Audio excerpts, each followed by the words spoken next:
እኛ መመገብ ግዴታ የለብንም አይደለ?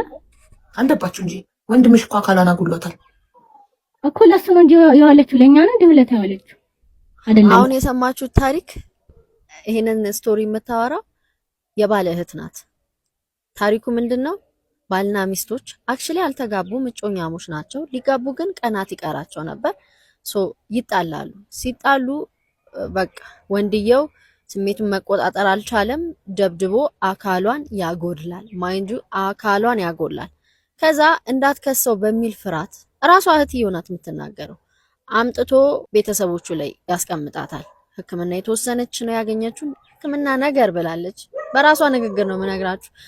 እንደ ነገሩ ሕክምና ከተደረገላት በኋላ ቤት ያው እንዲንከባከቧት፣ እንዲመግቧት፣ እንዲጠግኗት ብሎ ቢያስቀምጥም እነሱ ግን እኛ የሰው ማብላት የማጠጣት ግዴታ የለብንም፣ እኛ ምን ይመለከተናል ነው የሚሉት። አላዘኑ፣ አካሏ መግደሉ አላዘኑም። ልጃቸው እንደዛ ማድረጉን ራሱ ኮንሲደር ለማድረግ አልፈለጉ። ኮሜንት ሴክሽኑ በጠቅላላ የሚለው የባል እናት ድሮስ የባል እህት የባል ቤተሰብ ሲባሉ እንደዚህ ናቸው ምናምን ይላል። ባይዘዌ አልዮ ብቻ አይደለም የደበደባት፣ የዚች የተናጋሪዋ እህቱ ደብድቧታል። ያው ስቶሪውን ገብታችሁ እዩት። ዞሮ ዞሮ እኔ ማለት የምፈልገው የባል ቤተሰብ የማያከብርሽ ከሆነ የባል እህት፣ የባል እናት፣ ዋቴቨር የባል ወንድምም ይሁን ብቻ የማያከብርሽ ከሆነ የሚንቁሽ ከሆነ የሚገፉሽ ከሆነ ይሄ የሆነው ምክንያቱ ምንድነው? ባለቤቱን ካልናቁ አጥሩን አይነቀንቁ። እርሱ ላንቺ በሚያሳየው ክብር ላንቺ በሚያሳየው ቦታ ልክ ነው እነሱም ትሪት የሚያደርጉሽ። ከናቀሽ፣ ካላከበረሽ፣ ከገፋሽ፣ የሚያበሻቅጥሽ ከሆነ the same thing እነሱም አንቺ ላይ ያደርጋሉ። ግን የሚያከብርሽ፣ ቦታ የሚሰጥሽ፣ ፕሮቴክት የሚያደርግሽ፣ የሚጠብቅሽ ከሆነ ግን ማንም ነው በክፉ ማያይሽ። ኢቭን ባይወዱሽ ራሱ ያከብሩሻል። ልዩነቱ እሱ ነው። ስለዚህ አሁን ብዙ ጊዜ ምንድነው የባል ቤተሰብ እንደዚህ የሚገፉት ምን በሾርኒ በምናምን የሚናገሩት ልጃቸው ሚስትየውን ትሪት የሚያደርግበትን መንገድ በደንብ ስለሚያውቁ ነው፣ ጠንቅቀው ስለሚያውቁ።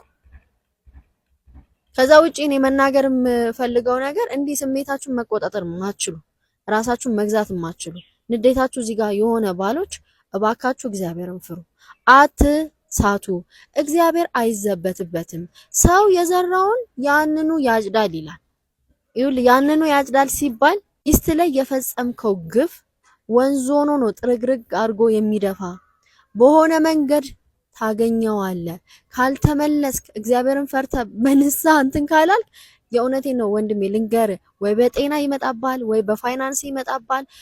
በልጅ ልጆች ሁሉ የሚደርስ እርግማን ነው የምታወርሰው። ስለዚህ ጨው ለራስ ስትል ጣፍጥ ነው ነገሩ።